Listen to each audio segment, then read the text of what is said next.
Hello and welcome to It's About Youth. I'm your host Farhana Sheikh, and today we're joined by two special guests to talk about moral policing. We have Abdullah Nishad from KRYSS Network, Advocacy and Outreach Officer, as well as Czarina Mashanis from Family Frontiers to talk about what is moral policing and how it impacts everyday lives, especially among women. Let's talk about what can we define as moral policing first. I'm sure the audience would like to know how does it relate to our everyday lives. Let's start with you, Abdullah. Can you give us an overview of what is moral policing and how prevalent is it in the society? Right. Thank you for having us.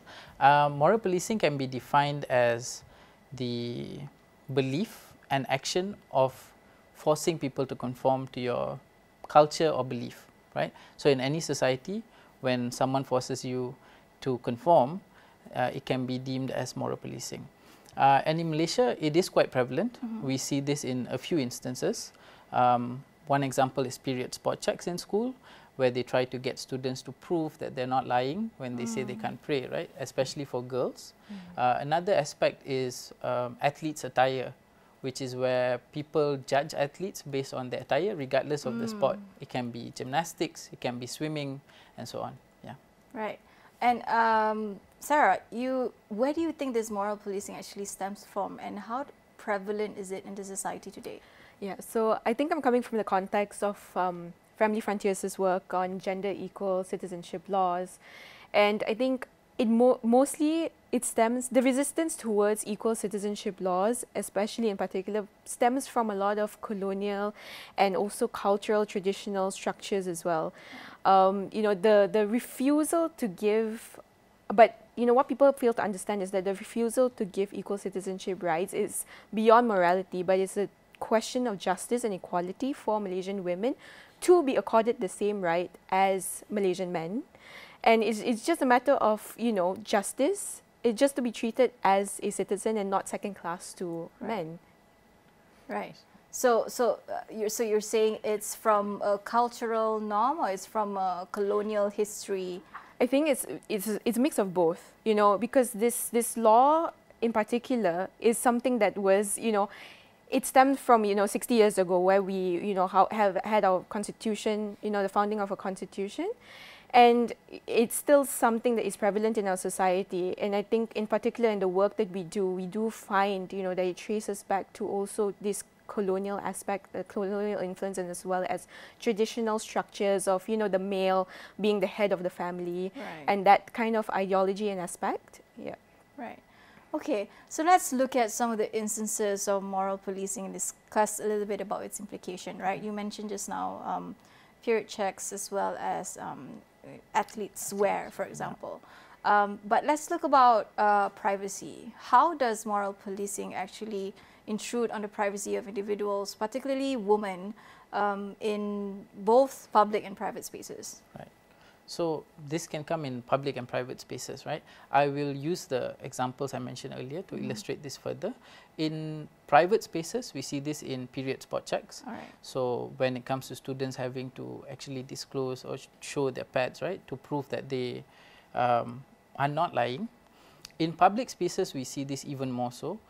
For example, in Malaysia, just last year, a woman was barred from entering a police station just because she wore shorts. Oh yeah, right. And I remember that case. Yeah. In response to this, people said that she kind of went against the Rukun Negara, one of the principles, which is modesty and morality.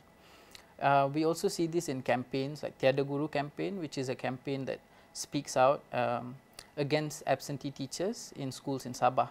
So from what we have observed online, in online spaces especially, people say that they are wrong or sinful because of narratives such as aib or misdeeds of people, saying that we shouldn't be exposing people's misdeeds, but also in terms of berkat or blessings from the teacher. So if you speak out against these teachers, all of these blessings and teachings from the teachers will be removed from you, so to speak. Right. Yeah. Sarah?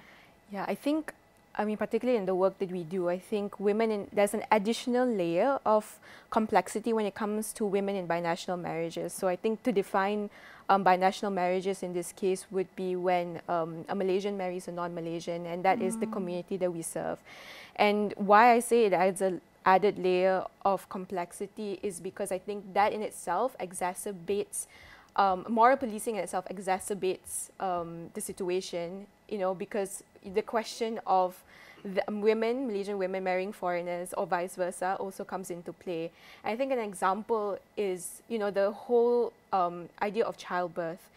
I mean, the law the discriminatory law, you know, is rooted in, you know, deciding who deserves Malaysian citizenship based on where the mother gives birth. Right. And, you know, that in itself is you're morally policing, you know, where a woman gives birth. I think another, you know, aspect is also, I think if you've been following Family Frontiers' campaigns, is that we platform a lot of Malaysian mothers, and these mothers speak out on their own social media platforms, they speak up on our platforms, and, you know, the comment section is just, you know, is often filled with a lot of xenophobic and sexist sentiments. I think there were many instances where we platform, for example, Malay Muslim mothers who do not don the hijab, but then you would have comments from the public saying that, you know, because his mother isn't wearing the hijab and the predicament she is in, that is why, you know, she is essentially, you know, sinning, and that is why she deserves it. And we have those kinds of sentiments. And I think also with another community that we serve, which is non-citizen wives of Malaysian men, I think there's a lot of intrusion in their private and personal lives. I think the question of the legitimacy of their marriage, and even with like when they do visa renewals, questions, you know, very, very intrusive questions from immigration officers tend to come up, you know, regarding the legitimacy of their marriage, their role in the Malaysian society. And these are all things that should not be a case, that should not be, you know, even questions that needed to be asked, but they are, and they are very prevalent actually, you know, I think in this specific context. Yeah. I think one thing to also note, the important thing to note is that moral policing is often gender-based. So it often impacts women and girls disproportionately compared to men. In terms of what we need to change, I think it's a cultural thing as well, right? So historical context and our cultural background impacts how people think. But more importantly, I think people need to speak up against these injustices. So in the case of period spot checks, for example, when we do workshops or when we speak to individuals about this happening in school, it's only then when they realize, oh, this is actually something wrong. This is something that violates my privacy, even though at that point I felt uncomfortable, but I didn't think I had the ability to kind of change that or say no. Yeah. Right. I mean, some of this, because it touches on religious sensitivities and cultural sensitivities, right? So it's a bit delicate to approach, right? Do you think that's part of the reason why people don't talk a lot about moral policing, or people are not aware that they're being moral policed? Sarah? Yeah, I think it definitely is one of the reasons, and I think which is why it's very important for conversations like this to start at home. You know, even within your circles, and I think even within, like, for example, I mean, talking about Malaysian mothers again, a lot of these sentiments, like, you know, the victim blaming of like, oh, why did you decide to marry a foreigner? Because, you know, it's either maybe they're considered like disloyal, or, you know, are there not enough Malaysian men to marry? You know? Yeah. So, and these kinds of comments not only come from public spaces, but also from their own family members. I think that's what is very it's very important, you know, for these conversations to take place at home. Because if you don't start, you know, it's just going to continue like snowballing, and it's just going to have a domino effect. And, you know, we're not really going to get to any, you know, position. I think it's also about people being willing to have those conversations. And I think in particular in our advocacy, I think we also have had points in our like strategy where, you know, we had to see whether it is worth converting those who have already been converted. Right. But I think the most important thing is probably trying to at least get to fence sitters, who may not necessarily be on either side, you know, and trying to speak to them about, you know, these taboo subjects. Right. Yeah. This is like strategy of campaigning. You Yes. you campaign to the middle group where they are a bit more easy to sway as compared to those hardliners who's like, nope. Exactly. She can't wear shorts. Yes. So, right. So let's talk about long-term, broader implications on women's rights, because as mentioned by both of you, this disproportionately targets women more when it comes to moral policing. So what's the long-term, broader implications here, especially when stuff like this is not addressed? Right. Abdullah? Yeah, the longer-term implications, we would have to look at the impact it has on women and girls, right, and marginalized groups. Basically, how this impacts women and girls, as well as marginalized groups, is they feel unsafe when they go to online spaces or when they speak out against these issues, right? Because the moment you say something about a taboo topic, people are already immediately judging you, already saying bad things, and in extreme cases, they dox or they even bully you online. Right. So when this happens, not only do they feel unsafe, they just feel like, oh, I shouldn't even bother anymore. I shouldn't go to these platforms anymore, and I should just stop whatever I'm doing, even if it's something that impacts them deeply. Right. Yeah. I mean, if you talk about marginalized communities or even differences between urban and rural areas where this kind of information, this kind of conversations, there's not enough of it, there's none of it, right? So probably they won't even know that they're being a subject of moral policing, for example. Sarah, what do you think are some of the broader implications here, especially coming from family frontiers? I think echoing Abdullah's point about, especially on the point on not wanting to come back into those spaces. Right. We've seen that with a lot of our mothers, especially because, a lot of them, in the beginning, they were, very active, very, in the forefront, they were excited to, share their lived experiences because they wanted the world to know. But I think, with these, with the question of moral policing, with the question of like xenophobic and hate comments, a lot of them withdrew and was, they felt intimidated, they felt scared, even though what we were doing was empowering them and capacitating them, they still felt scared. And, that's not a fault of theirs, And I think that's very important because we are, silencing women in a way. Right. Yeah. We are, putting them in the back seat because of these circumstances. And I think that it shouldn't be the case. And I think also another thing is that we're forgetting about the larger impact on like the economy and Malaysia towards a very inequitable society. I think a lot of the times we forget how people are looking at us from the outside. I think when it comes to like international and UN treaties and reviews, we are getting slammed from left and right. And it is quite shameful, whenever we hear these things, but no action is being taken off, and it actually impacts, the economic and social economic framework in Malaysia.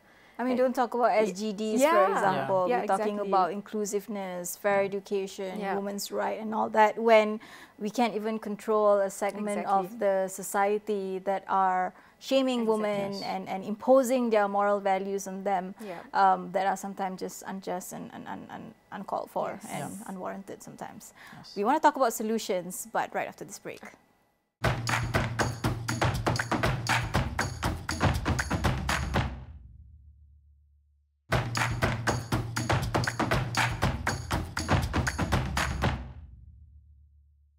Hello and welcome back to It's About Youth. I'm Fana Sheikh, and today I'm joined by Abdullah and Sarah to talk about moral policing.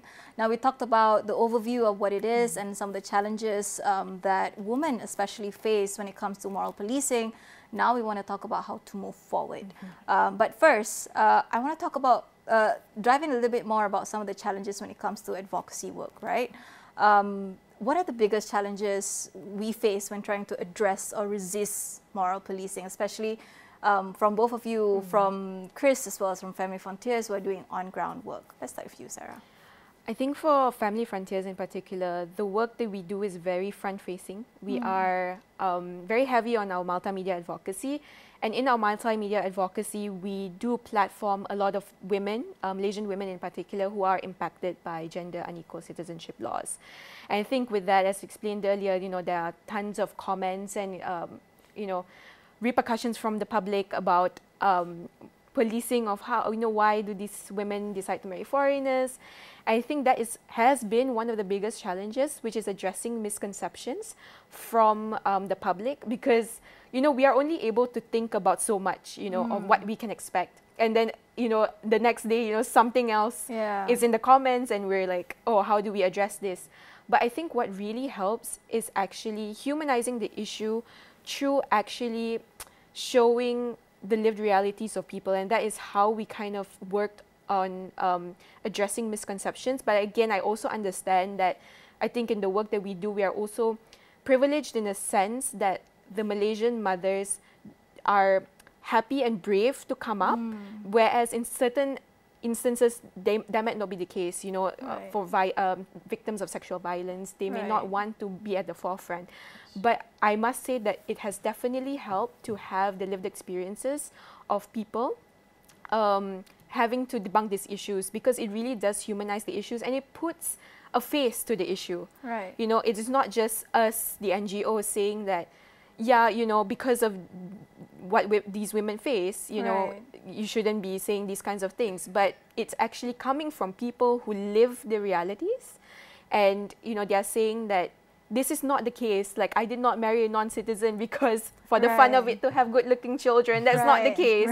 But it is because, you know, of my work commitments, or that I'm abroad for studying and stuff like that. So it really helps in, you know, combating and kind of humanizing the issue in a way. Yeah. Right. I mean, the work that you do is amazing, because it looks at, you know, this lens that not many people experience, and to be able to have all these mothers come out and actually tell people that, hey, this might even happen to you someday when you're a bit older and ready to get married, right? Yeah. And you will face all these challenges, and your kids will face all these challenges. So it's hard. So it's good to have, you know, NGOs like you working on this.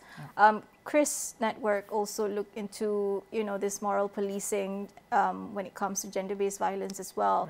You mentioned some of the problems just now. So how hard has it been to resist some of this moral policing? What sort of challenges and work have you done? Yeah, pretty similar to Sarah's point actually. One of the biggest challenges that we face is the assumption that people who speak out against moral policing, people view us as sinners sometimes, or very liberal, very too liberal, progressive, too woke. Yeah, too woke. Western ideology, so to speak. But what's important, I think, is pretty similar to what Sarah said, right? Humanizing the issue. And although it is important for us to respect culture, respect our morals, what many tend to forget is that morality is a socially defined concept. We have the power to redefine and contextualize what is considered moral, right? So for example, we can define moral as not harming anyone else, right? So it doesn't just have to be an existing culture. It can be a culture that we build moving forward as a multicultural, as a globalized country. We have the power to change that, and also kind of looking at it and from the lens of we need to prioritize the safety and security of everyone, right? Regardless of what they are, what they look like, or what their beliefs are. Yeah. Right. I mean, sometimes, if I can add on, sometimes it's all about empathy and kindness and being a bit more understanding of other people's challenges, right? How they would like to live their lives and without encroaching on other people's privacy and their own beliefs, for example. Yeah, exactly. So, okay, let's talk about some of the legal frameworks, if there is any, on this particular subject. Is there any legal protection framework that activists can leverage to safeguard women's rights, especially against moral policing, and are they effective, or should there be reform on this front? Right. Yeah, with regards to current laws, there are currently no laws Right. that safeguard women against moral policing, women, girls, or marginalized communities. So in this regard, there's nothing to reform, right? But what we need is actually an anti-discrimination act, something that effectively addresses the issues of moral policing within this landscape, but also other issues when it comes to inequity, accessibility, and so on. Right. Sarah? I think Abdullah summed it up perfectly, actually. I mean, there's a very clear lack of law. Right. I think in Family Frontiers' work as well, you know, we haven't really thought about taking action, you know, if mothers are in any predicament, because the safeguards are not really strong as they should be. And we really need to work on that, and we really need to take it more seriously, because I think there's a lack of conversation around it. There's a lack of empathy, you know.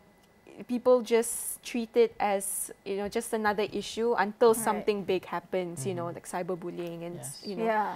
Yeah, so I think it's something that we really need to look into moving forward. It's a bit more generalized, right? Yeah. The sort of laws or acts that exist right now. We have, for example, it can go under defamation, it can go under hate crime, it can go under cyberbullying, but there's nothing that actually targets specifically, you know, how it impacts women, or if there should be any punitive action, or defining moral policing, for example. And I mean, we all agree that it should be, you know, more comprehensive outlook into it, right? Yes, definitely. Right, okay. So what measures can we take, since for now we have established there's a lack of safeguards right now, to combat the societal acceptance of moral policing right now? Let's start with Sarah. I think, I mean, like I mentioned earlier, I think starting conversations at home, from an individual perspective, I think starting conversations at home is very important in your own circles, in your family and your friends. But I think, you know, as activists and as people who work on the ground and with NGOs, I think we really have to be more mindful about the needs of the communities that we serve.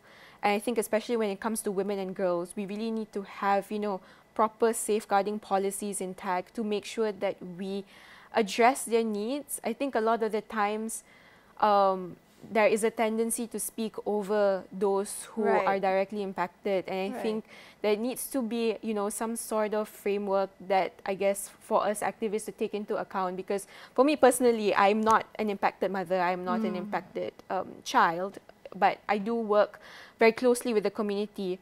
And even then, I'm super mindful of, you know, the experience that they have, the lived experiences, to make sure that I don't necessarily speak over them, but I actually like uplift and kind of support them in, you know, sharing their stories and, you know, bringing it to the forefront.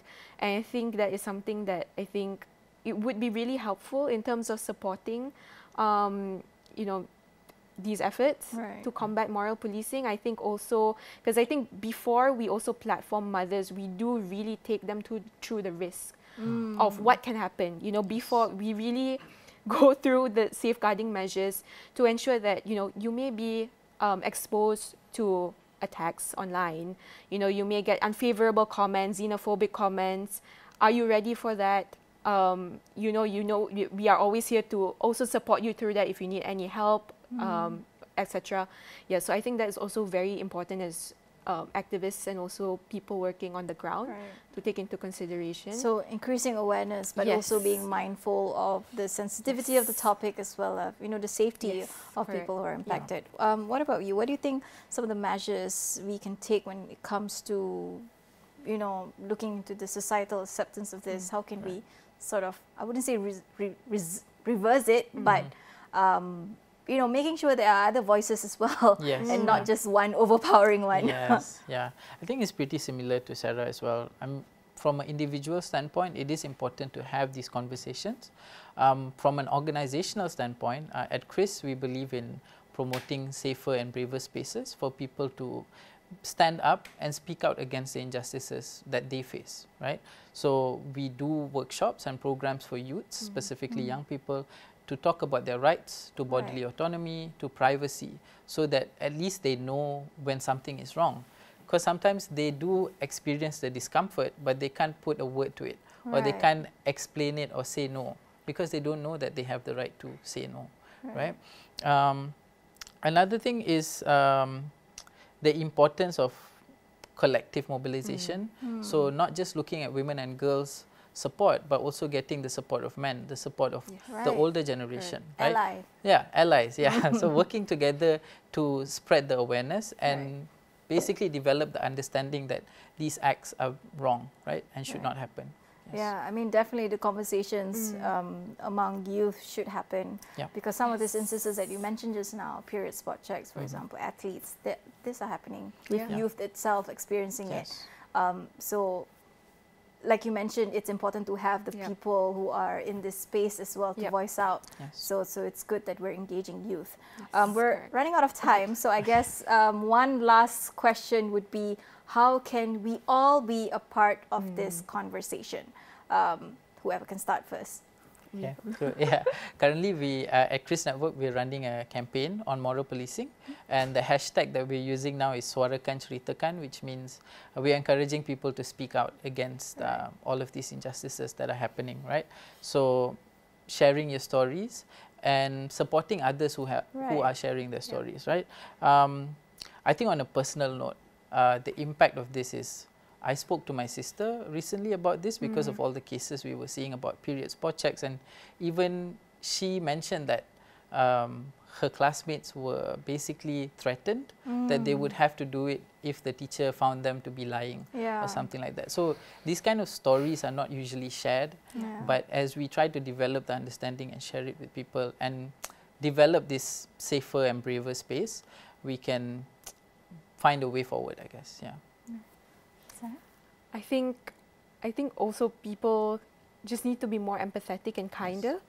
I think words hold a lot of weight, and I think with the age of social media, people don't realize the implications. I think it's quite easy to just be behind, you know, Keyboard keyboards, warrior, keyboards and typing things out. But I think, you know, the act of thinking and putting yourself in the other person's shoe before acting is very important. And I think if more people, like, would you want to be on the other side of the fence? Would you want to be receiving all these comments? And I think certain people, if, you know, they just thought of that, would, you know, it would be a much better place. And I think, like what Abdullah said, you know, keeping up with NGOs who do this good work and who do the work on the ground to see how they can involve themselves, I think is very, very important, especially among youths. I mean, it requires a whole mindset change. That takes a lot of time and a lot of conversation, a lot of work that goes into it. And applaud you too for making it happen, for starting this conversation here and on the ground to talk more about the importance of looking at this from the lens of women, from the lens of youth, for example. And just treating others with more kindness and empathy, because I think that's important. Thank you for having us as well. And I hope this will be the start of more conversations to come. Definitely, definitely. Right, that's all the time we have. Thank you so much for joining us. Thank you. There you have it, an issue of moral policing and how to move forward to a more inclusive, more empathetic society in the future. Thank you so much to our guests. I'm Fanashe. Thank you for watching.